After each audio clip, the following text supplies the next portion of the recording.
smelled of old hides, mothballs, and the faint metallic tang of gun oil. Samuel Coulter sat in the dim light, a man of 72 years, his hands like gnarled roots in his lap. Around him, the glass eyes of his past stared from the walls. Grizzly, elk, cougar, wolves.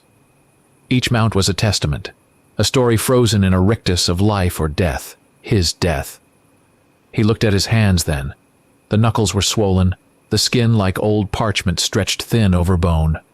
Stage 4, the doctor had said.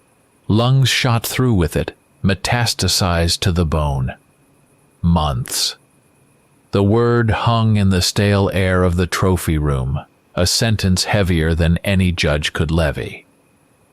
A bottle of oxycodone tablets sat on the polished wood of the desk, untouched. He would not trade the clarity of his remaining days for the numb fog the pills offered. Not yet. There was a thing to be done. The silence in the room was a physical thing, a weight pressed down by the accusing stares of the dead.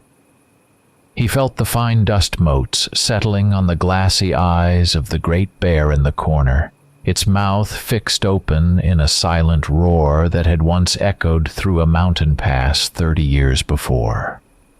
Now it was just a shape in the gloom, a vessel for dust and memory.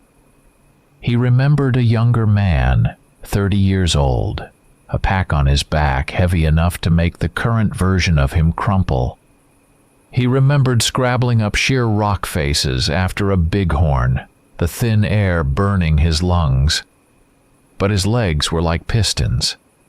He remembered the steam rising from that great silver-tipped bear in the cool morning air, the rifle hot in his hands, the blood roar in his ears a primal song of triumph. He had always talked about respect for the wild, for the animals he hunted.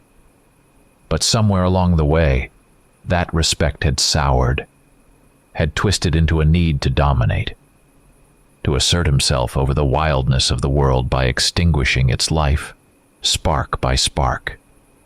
Now, the simple act of climbing the stairs to this room left him breathless, his joints a chorus of creaks and groans. The contrast was a cruel joke whispered by a dying body. The past was a vibrant taunt. He sifted through a pile of yellowed newspaper clippings from the Bozeman Daily Chronicle and printouts from internet forums. The White Devil of the Gallatin, the Man-Catcher of Beartooth. Headlines screamed the names like carnival barkers hawking a freak, a wolf. But it was more than a wolf.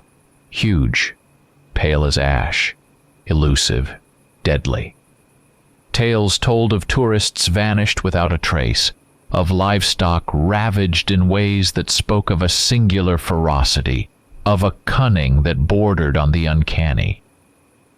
The proof was scant, blurred images from trail cameras that showed more shadow than substance, tracks in the mud or snow so large they were mistaken for a young bear's. Elders from the Flathead Reservation spoke of a spirit, a guardian of the high lonesome, a thing of vengeance.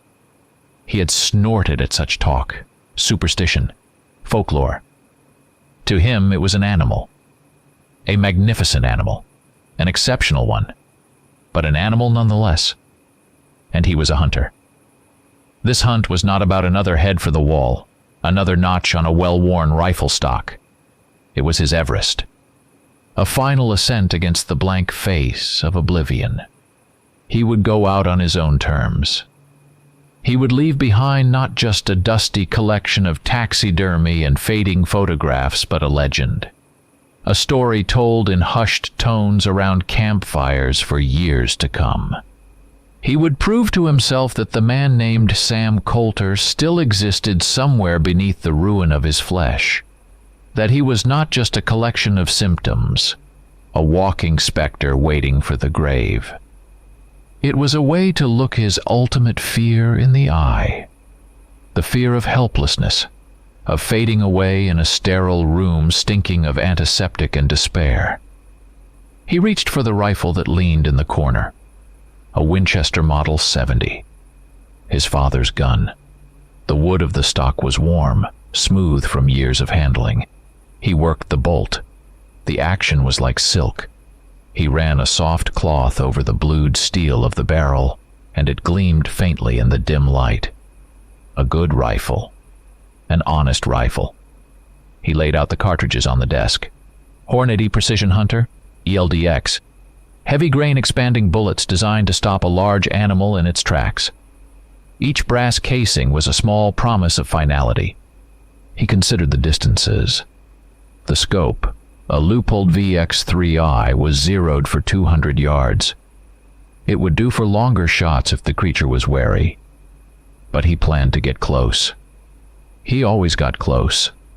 Stalking was his art. He remembered tracking a wise old gray wolf for weeks years ago, matching its cunning, its patience, until he was close enough to see the frost on its whiskers. This one, this legend, would demand every bit of skill he had left, every ounce of his fading strength. He counted out the pills, oxycodone, ibuprofen. He put them in a small waterproof container. Beside them, a syringe of something stronger, a last resort painkiller the doctor had prescribed with a grim look. He had not touched it. A field dressing, a combat application tourniquet, a packet of Celox clotting granules, the standard kit for a man who ventured far. But now he looked at these items with new eyes. They were not precautions. They were tools to extend his time, to keep him on his feet just a little longer. He knew the pain. It was already a constant companion, a dull ache in his ribs, a sharper stab in his spine with every incautious movement. It would only get worse in the high country. He would need to manage it, to control it, as he had always sought to control everything else. He walked through the house then, a slow tour of a life lived. He touched a small carved wooden owl on the mantelpiece. Martha's gift. Her photograph stood beside it in a silver frame. Martha smiling. 10 years gone. The ache of her absence had not vanished, only dulled with time like a knife left out in the rain. He felt her disapproval of this venture, a silent judgment from across the divide. She had always feared his obsession with the hunt, especially as the years had worn him down. "You're chasing your own phantom, Sam." That's what she would say. He picked up a smaller snapshot of her from a drawer, tucked it into the breast pocket of his flannel shirt. "This is for you, Martha," he whispered, the words barely audible in the quiet room. "And for me." He did not know what he meant by that, but the words felt true. The old Ford pickup waited outside, rust mottling its fenders. But the engine was sound. It would take him where he needed to go. One last time. Each bend, each lift of a leg, sent a jolt of fire through his back, through his hips. He gritted his teeth against it, stuffing the sleeping bag into the old Deuter Air Contact light pack. It was a familiar ache grown sharper now, a constant reminder of the decay within. The pack was lighter than in his prime, but heavy enough. Sublimated meals in foil pouches, Mountain House, beef jerky he'd made himself from last fall's elk, a bag of mixed nuts and dried fruit, Cliff bars for quick energy, a Sawyer squeeze water filter, a small titanium pot. The Marmot sleeping bag was rated for -20 degrees Fahrenheit. Nights in the Gallatin Range came early and cold this time of year, even in the early autumn. The air thinned quick. He felt the weight settle on his shoulders, a familiar burden that now felt alien. His old buck 110 knife, freshly sharpened to a razor edge, went on his belt. A light Fiskars X7 hatchet, a magnesium fire starter. He packed an Iridium satellite phone last. He put it in the pack with a sense of grim irony. He knew he would not use it to call for help. It was a concession to a world he was leaving behind, a world of practicality and second chances. He had no use for second chances now. On the kitchen table, he left a note for his nephew in California, the only kin he had left. He had not seen the boy in 5 years, not since Martha's funeral. Keys to the house, keys to the truck. A few words about a bank account, and a request. Take care of the trophies, if you want them. He doubted the boy would. The trophies were a monument to a life the boy could not comprehend, a life of cold and blood and silence. He walked through the house one last time, a final farewell to the phantoms that lingered in the corners, in the scent of old wood and pipe tobacco. Each stuffed head, each antlered rack was a milestone, a marker on a long road. He pulled the door shut behind him and did not look back. The old Ford F-150 coughed and sputtered, then caught with a familiar rumble. The engine, a tired heart, was still beating. He backed out of the driveway, turned onto the road that led towards the mountains. The Gallatin Range rose in the distance, a jagged silhouette against the pale morning sky. A wall of stone and ice. He had called these mountains his second home once. Now they felt alien, hostile. He stopped at a small roadside store in Four Corners. Bought a pouch of Captain Black tobacco for his pipe. Another small indulgence. Another tether to a past he could not relinquish. The man behind the counter was an old acquaintance. He looked at Sam with a long, knowing, pitying gaze, but said nothing. Words were useless now. The man just nodded and took the crumpled bills from Sam's hand. The screen door slammed shut behind him, and he was alone again with the rumble of the truck and the road unreeling before him.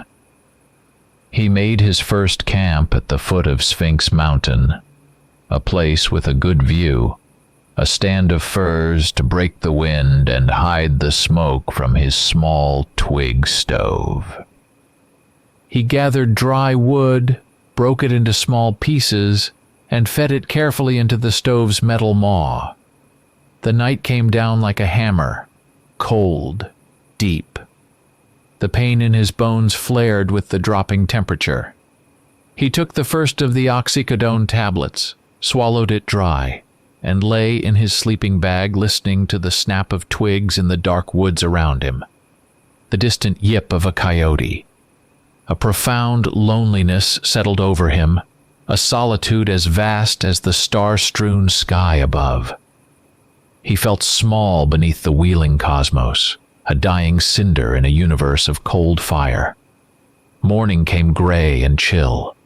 He was moving before the sun cleared the peaks, slow, methodical. His eyes scanned the ground, the trees, the slightest disturbance in the natural order. After a few hours he found it. Tracks. By a small creek, the earth still damp, huge prints were pressed deep into the soil. He knelt, his joints protesting. The print was nearly 7 inches long, 5 wide. Claws were not retracted, like a dog's, but the depth of the impression spoke of immense weight. He took out a small tape measure, measured them, and took photographs with his old Olympus film camera, a relic like himself. His mind calculated the weight. 180 pounds. No, closer to 200. He could tell the direction of travel, the approximate speed. The beast had not been running. It had moved with a calm, deliberate confidence. A king surveying his domain. He examined the tracks more closely and noticed a detail. One of the rear pads showed an old healed scar, a faint line bisecting the rough pad. An individual mark. He found a few strands of hair caught on a wild raspberry bush. Coarse, almost white.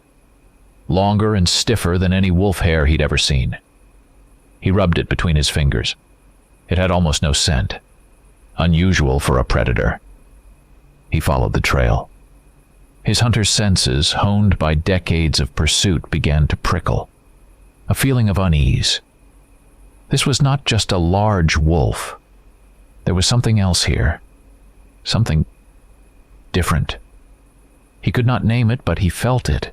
A coldness in the pit of his stomach that had nothing to do with the mountain air. The wind whispered through the lodgepole pines, a sound like a drawn-out breath. By evening, the trail had led him higher, into more rugged country. Steep draws choked with deadfall. Bare rock scree slopes. He understood then. The wolf knew he was being followed. It was leading him, luring him. Before settling for the night, he checked his rifle again, chambered a round, and set the safety. He would not build a fire tonight. He did not want to give away his position. Not yet. The night would be long and watchful. He ate a cold meal of jerky and nuts. The pain was a constant companion now, a dull throb, a sharp reminder. He chewed another oxycodone. The silence of the mountains pressed in. The third day he followed signs now almost invisible to an untrained eye. A broken twig here, a scuff mark on a rock there, the faint disturbance of fallen leaves. The trail led him to a stream called Bear Creek.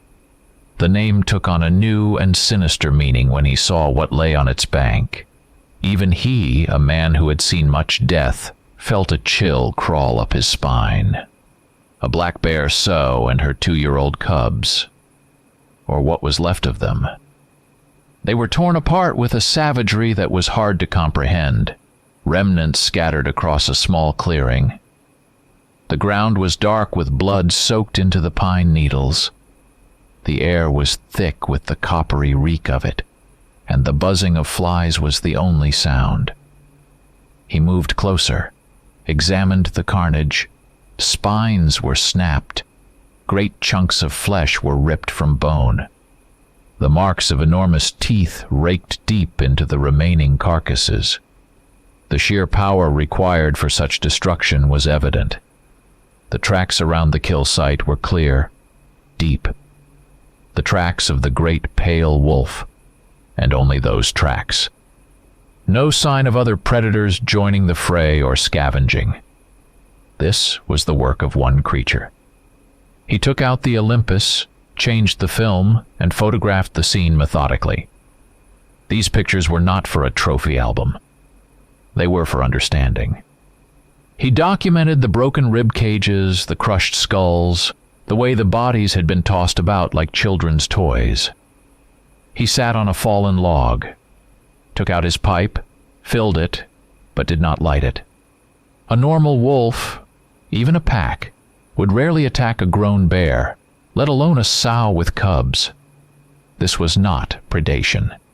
This was slaughter, an act of pure malice or a declaration of absolute dominance.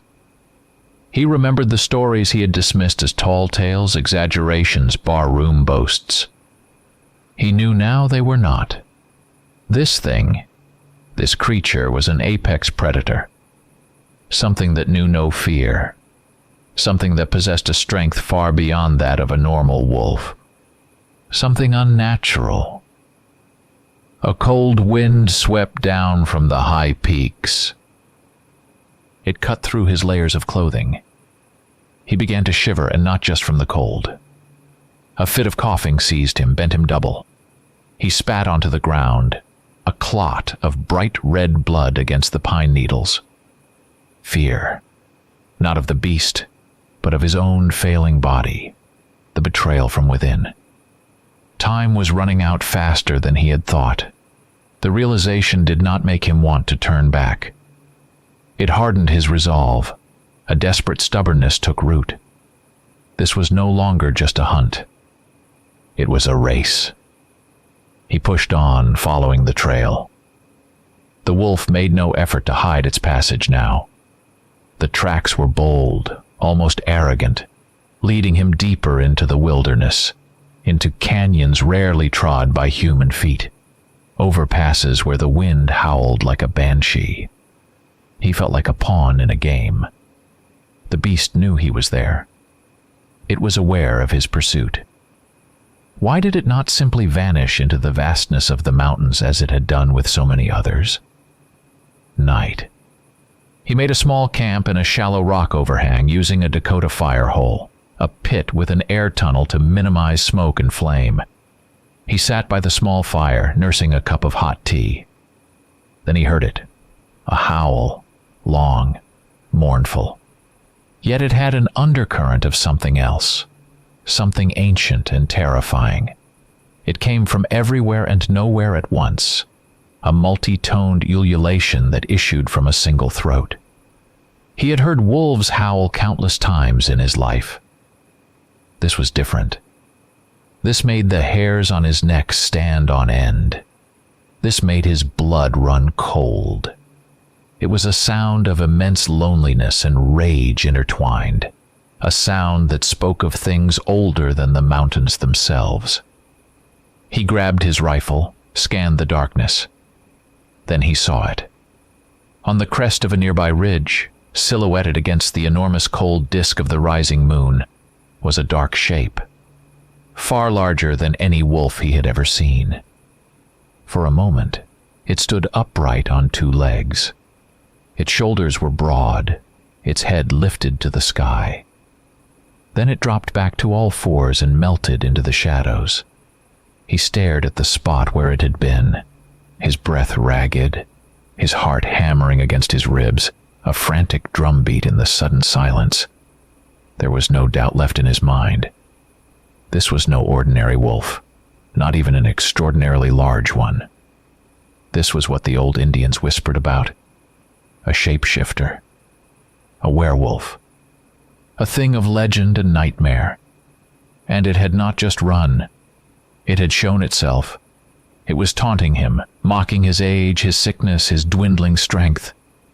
A raw, primal anger surged through him, mixed with a hunter's thrill and a sliver of superstitious dread he had not felt since he was a boy. "All right, you bastard," he muttered, checking the rifle's action again. He laid it beside his sleeping bag. Sleep would be a long time coming if it came at all. The face of the moon watched him with cold indifference. The next day found him moving with a grim purpose. The image of the moonlit silhouette was burned into his mind. The unearthly howl still echoed in his ears. He followed the creature's increasingly obvious trail through a narrow gorge littered with fallen rock, and then he came upon it. The remnants of a hunting camp. 2 dome tents shredded like paper. Gear scattered about. Expensive gear. Browning automatic rifles with night force scopes. Sitka camouflage clothing. Motorola radios. The detritus of a well-equipped modern hunt gone terribly wrong. He counted 3 bodies, or what was left of them. They were mangled beyond recognition. The marks of immense claws and teeth covered the remains. He had seen men killed by bears, by mountain lions. He had seen the aftermath of his own kills, but this was different. A cold knot formed in his stomach. He noted that the hunter's rifles had not been used effectively. One lay near a severed hand, its action still closed. Another was tossed aside, its barrel bent at an unnatural angle. The attack had been swift, brutal. They had been caught completely by surprise in the night. The smell was the same as at the bear kill, but worse because it was human. He moved through the wreckage like a detective at a crime scene looking for clues. Anything that might shed light on what had happened, on the nature of the thing he hunted. They had been prepared for a large animal. It had not mattered. He saw something black and small, half buried in the mud and pine needles. An action camera. A GoPro, still attached to a fragment of a shattered helmet. The casing was cracked, but the memory card slot was intact. Hope or dread, a cold flicker. He knelt, his knees screaming in protest, and pulled out his Leatherman multi-tool.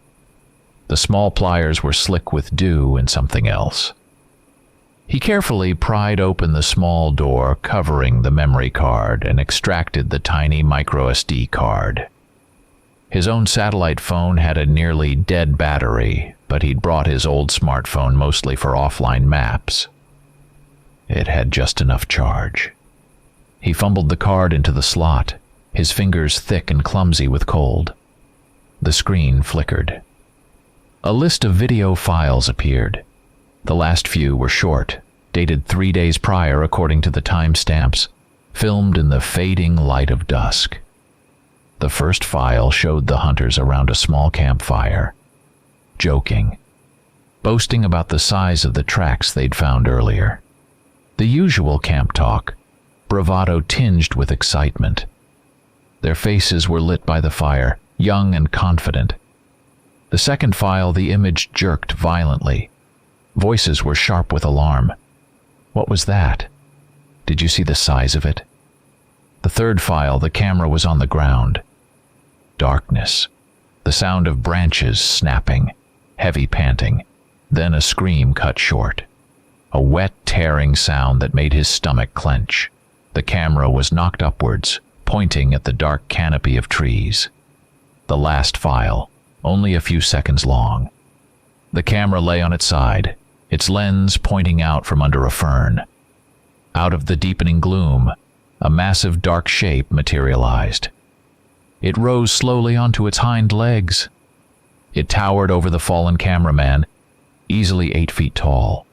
The head was lupine, but the eyes glowed with a feral intelligence, a rage that was almost human in its intensity. It threw its head back, and a soundless howl shook the very air.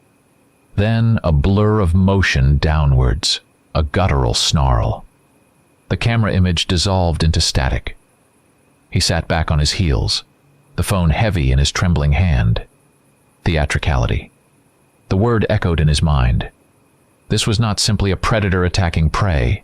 This was a performance. Deliberate. And the question that had plagued him since the night on the ridge returned with a vengeance. Why had it spared him? It had seen him by his fire. It knew he was there. This was some kind of game, a test. It chose its victims according to some unknowable criteria. A cold dread mixed with a dark, grim determination. He had to know. He had to see this through, whatever the cost. The silence of the ravaged camp pressed in on him, broken only by the sigh of the wind in the pines, and the frantic beating of his own heart. He ejected the small card and put it carefully in his breast pocket, next to the picture of Martha. Evidence of a world he no longer understood. The recording from the action camera had shaken him more than he cared to admit. The image of that bipedal horror, its sentient fury before the final attack, did not fit into his world, his understanding of the natural order. He had always prided himself on being a man of facts, a pragmatist. But what he had seen on that small screen shattered his rational framework. This creature possessed a mind, a twisted, cruel intelligence, and it had spared him. The question clawed at him. Why? It was a burr under his skin, a splinter in his mind.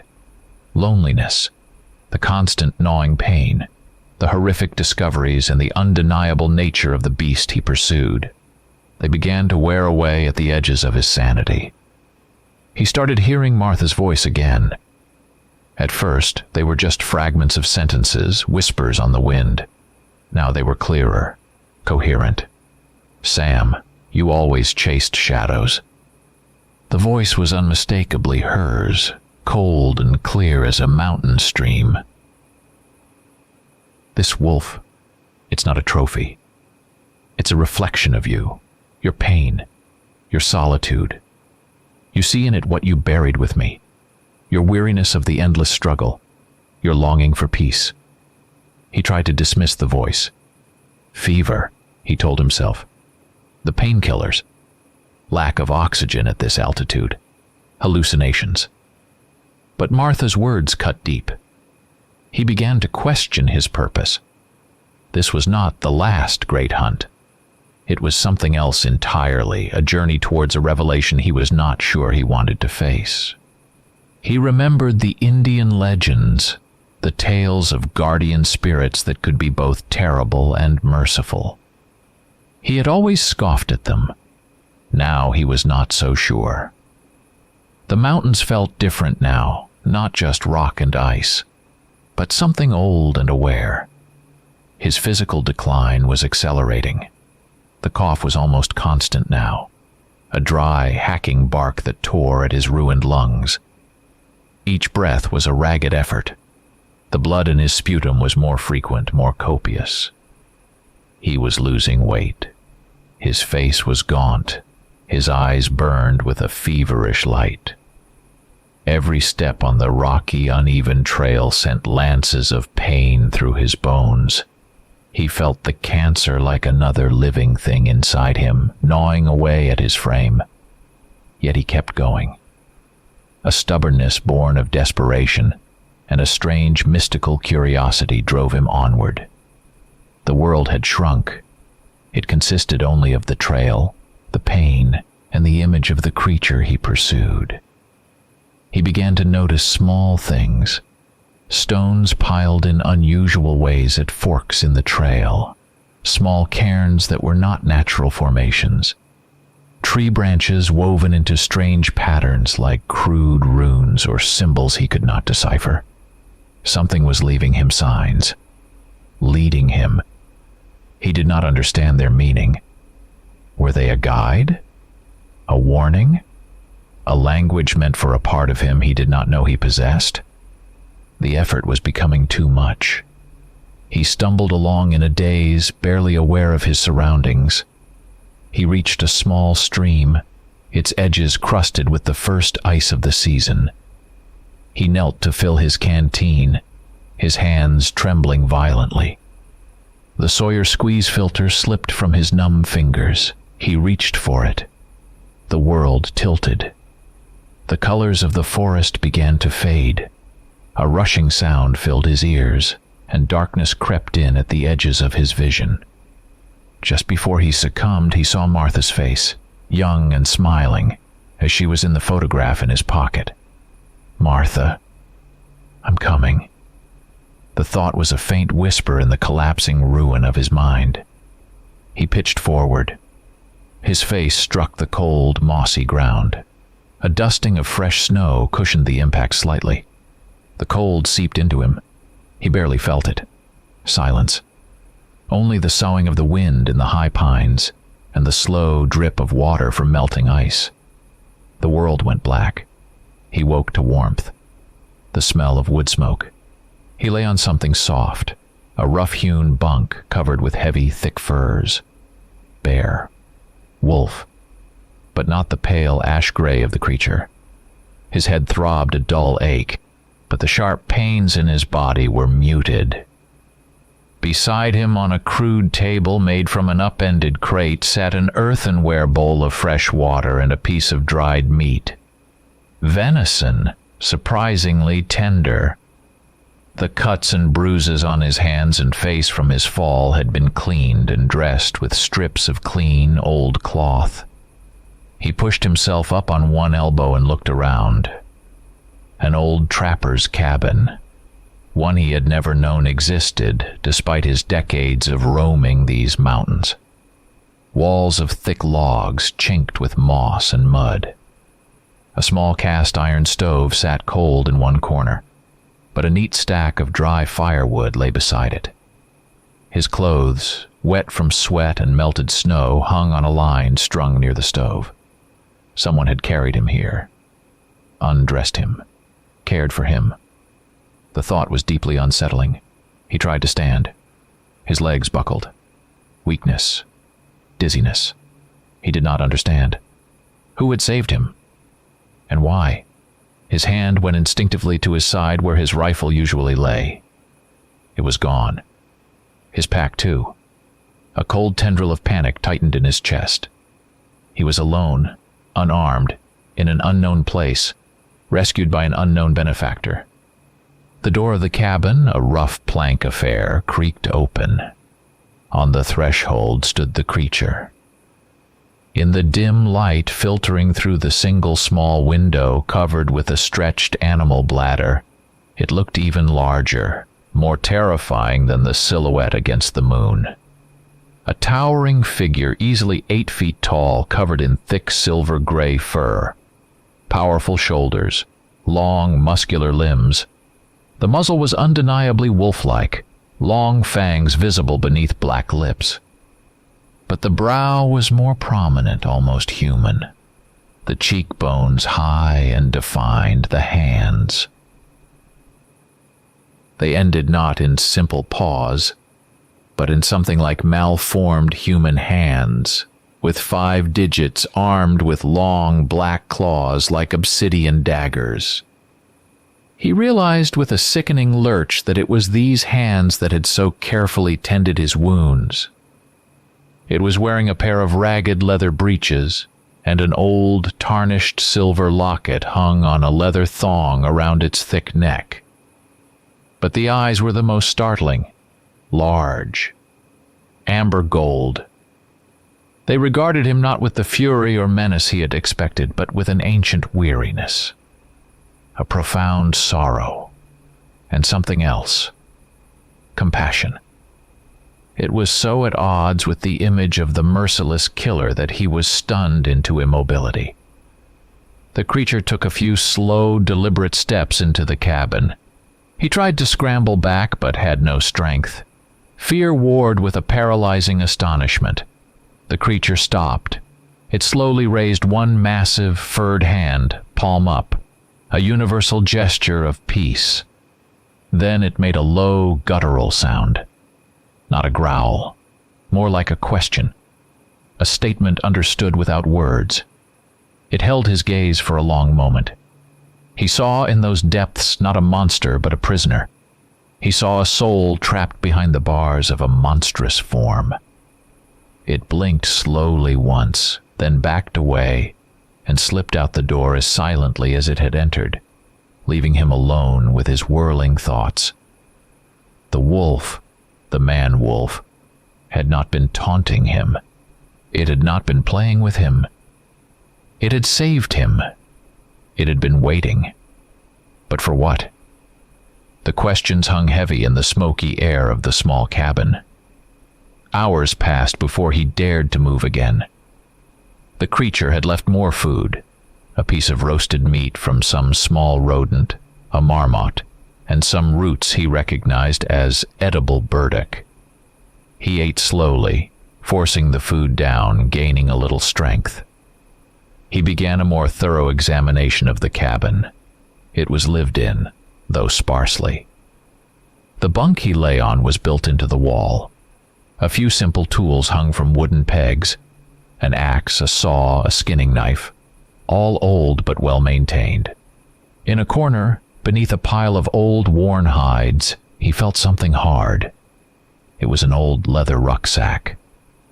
The style dated it to the early or mid-20th century. The leather was cracked and stiff with age. The buckles rusted. With trembling fingers, he unfastened it. Inside, wrapped in oilcloth, was a heavy metal surveyor's case and several old yellowed maps of the region, crisscrossed with pencil marks. In the case lay a thick leather-bound notebook, a journal. The first entry was dated June 17, 1968. The handwriting was neat, precise. Elias Thornton, Ranger, Gallatin National Forest. Commencing patrol, Sector 7, Beartooth area. The early pages were a typical field log. Observations of elk populations, grizzly sign, weather conditions, reports of encounters with poachers. He recognized some of the names of places, some of the old trails. Gradually, the tone of the entries shifted. Mentions of an unusually large gray wolf appeared. A wolf that was terrorizing local game, that showed no fear of men. Elias described his attempts to track it, its cunning, its elusiveness. Its tracks are enormous, like a small bear's. The old crow men say it is no ordinary wolf but a spirit of the mountain. I do not hold with such tales.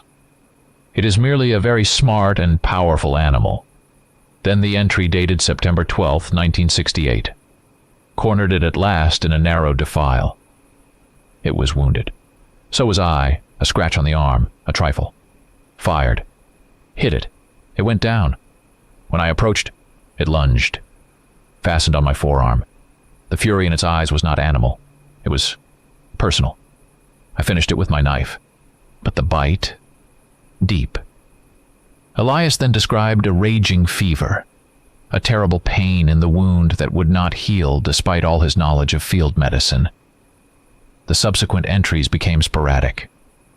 The handwriting deteriorated, uneven, almost illegible. Body burns. Bones ache. The moon. It calls to me. I fear sleep. Saw my reflection in the stream. It was not me. With growing horror, Sam read as Elias chronicled the first transformations. The loss of control. The awakening of a savage, bestial instinct. He wrote of his struggle to retain his human mind, of hiding from people lest he harm them. Cannot return to Mary and the children. I am a monster. The final entries were filled with despair and a terrible resignation. Elias Thornton, ranger, husband, father, had chosen a self-imposed exile high in these mountains to protect those he loved. The creature he had been hunting was Elias, cursed to an eternal, lonely existence, a perpetual battle with the beast within. And he, like Sam, was tired, so very tired of the fight. Sam closed the journal. The hair on his nape prickled, a cold dread, and something else. A strange, frightening sense of recognition. He understood Elias's despair, his pain. He saw the parallels with his own life, his relentless pursuit of trophies, a way to flee from himself, from his losses, from the slow decay of age. The creature's behavior now took on a new, tragic meaning. It had not been hunting him. It had been an invitation, a desperate search for someone who might understand, someone who might end its torment. He read Elias's journal again and again, scrutinizing every line, trying to grasp the nature of the curse. Elias described how his senses had changed. Hearing, sight, smell, all heightened to a superhuman degree. The world of scent and sound, previously beyond his ken, had overwhelmed him, driven him to the brink of madness. He wrote of the uncontrollable craving for raw flesh, of the agony of the transformations. At first they had come only with the full moon, then more frequently, spontaneously, triggered by strong emotion or hunger. Yet through the horror, Elias had clung desperately to his humanity. He described trying to read the few books he had with him. A Bible, Shakespeare, a field guide to edible plants. He talked to himself to keep from forgetting human speech. He kept the journal until his hands could no longer properly hold a pencil, until the words devolved into meaningless scrawls. Sam found the last coherent entries, where Elias wrote of learning to exert some partial control over the beast within. But the price was eternal vigilance, eternal solitude, eternal fear. In one of the later entries, Elias mentioned an old crow shaman, a man named Singing Stone. He had spoken with him before the curse befell him. The shaman had told him ancient legends of wolfmen, of mountain spirits. Singing Stone said such a curse is not merely a punishment. It is the heavy burden of a spirit that has found no rest, and that sometimes such a spirit seeks not a victim, but a successor, or one who will help it pass on. A chill traced its way down Sam's spine. As dusk fell, Elias returned to the cabin. He carried a freshly killed snowshoe hare and laid it at Sam's feet. They sat in silence. The only light from a small oil lamp Sam had found and managed to light with a strip of cloth for a wick and the dregs of oil in its base. The silence was not oppressive. It was filled with unspoken understanding. Sam looked at Elias, at the golden eyes. He saw no monster, only a suffering being, a prisoner in its own skin. He saw the man inside the beast in the way the creature's great shoulders slumped with a weariness that went beyond the physical. After a long while, Elias rose. He gestured for Sam to follow. They went outside. Elias led him to a small rock overhang nearby, a cache hidden by stones and branches. From it, he retrieved an ancient spear. The shaft was of dark yew wood, polished smooth by time and handling. The point was of black obsidian, flaked with consummate skill, razor sharp. The base of the point was bound with rawhide thongs and adorned with old yellowed bear claws and eagle feathers. It was a ritual object, not merely a weapon. Elias turned. Slowly, reverently, he extended the spear to Sam, but first. In his golden eyes was an unvoiced plea, a desperate hope. Sam took the spear. It was heavy, cold in his hand. He understood. This was not a challenge to a fight. It was a sign of ultimate trust, the passing of something immensely important, the passing of the hunt itself, but in a different sacred sense. It was a silent request for an end to his long torment. Sam looked at the spear in his hands, then at Elias. His whole life had been about the hunt, the pursuit of trophies, the assertion of dominance. But now he felt that this final hunt had a different meaning altogether. He, an old man dying of cancer, and this creature cursed to an eternity of monstrous life. They were both at a threshold. Elias sought release, and for some unknowable reason, he had chosen Sam to provide it. The weight of that responsibility settled on Sam's shoulders, but with it came a strange sense of peace, a clarity he had not known before. He nodded once, slowly. A pact made without a word. His fingers, arthritic and stiff, closed around the spear shaft.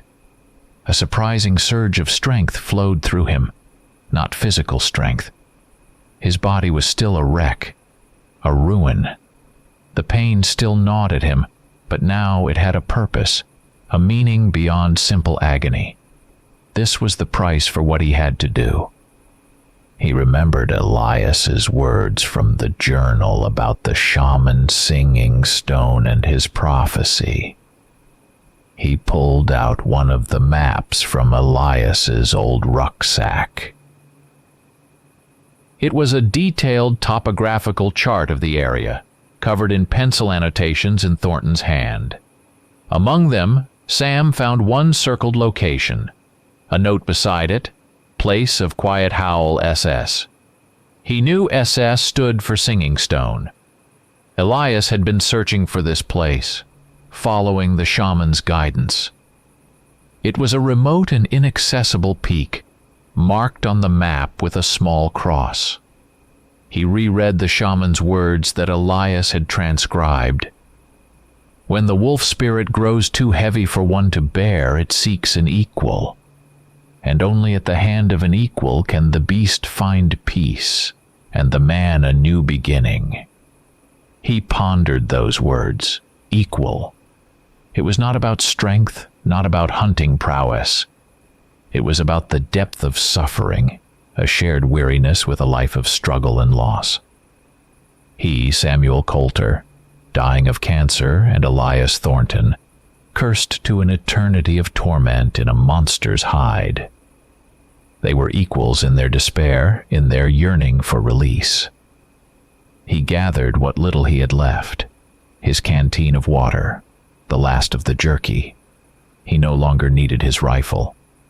The spear was his only tool now, his only burden. He checked the laces on his old, worn Danner boots and pulled them tight. He looked at his hands. They trembled, but he clenched them into fists. He was ready. He stepped out of the cabin, the spear his staff. Elias waited outside. Wordlessly, he nodded towards the high peaks, towards the place marked on the map. Sam began his final ascent. Elias followed a short distance behind, a silent shadow, his great paws making no sound on the rocky ground. The way was hard. Each step was an agony. Stones dislodged by his boots skittered down the slope. The wind cut like a knife, cold, relentless. As he climbed, the coughing fits came more frequently. Dizziness threatened to overwhelm him. The pain in his chest, his bones, was a constant fire. He stopped several times, leaning heavily on the spear, gasping for breath. Each time Elias would stop with him, waiting with an inhuman patience. In those moments, images from his past flickered before his eyes. Hunt's Martha, his regrets, his failures, all the things he had run from all his life were now walking with him up this barren slope. Martha's voice sounded in his mind again, but now there was no judgment in it, only a deep sadness and understanding. Go on, Sam. It's time. He felt a change as he neared the summit, a shift in his perception. Colors became more vivid, sounds sharper. The scent of pine and cold stone was richer than he had ever known. The pain did not leave him, but it receded, became secondary. He felt a strange sense of connection to the mountains, to the wind, to the ancient spear in his hand. He was no longer afraid of death. He walked towards it as if to a long-appointed meeting. But now that meeting had a purpose. It was part of something larger than his own small, fading life. He was ready. They reached the summit as the first light of dawn touched the highest peaks. A small, wind-scoured plateau. Ancient, weathered stones mottled with lichen formed a rough circle, the remains of some forgotten shrine or place of power. The air was thin and bitingly cold. The view was immense. Snow-capped peaks stretching to the horizon, valleys veiled in morning mist, a boundless sky bleeding pink and gold. Elias walked heavily into the stone circle. He settled himself on the ground, his back against the largest boulder, and looked out at the rising sun.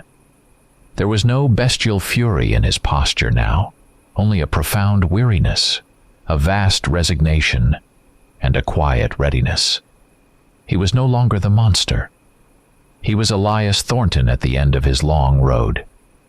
He looked at Sam, and for a moment the golden eyes cleared, and the face of the man from the journal was there, just beneath the fur and bone.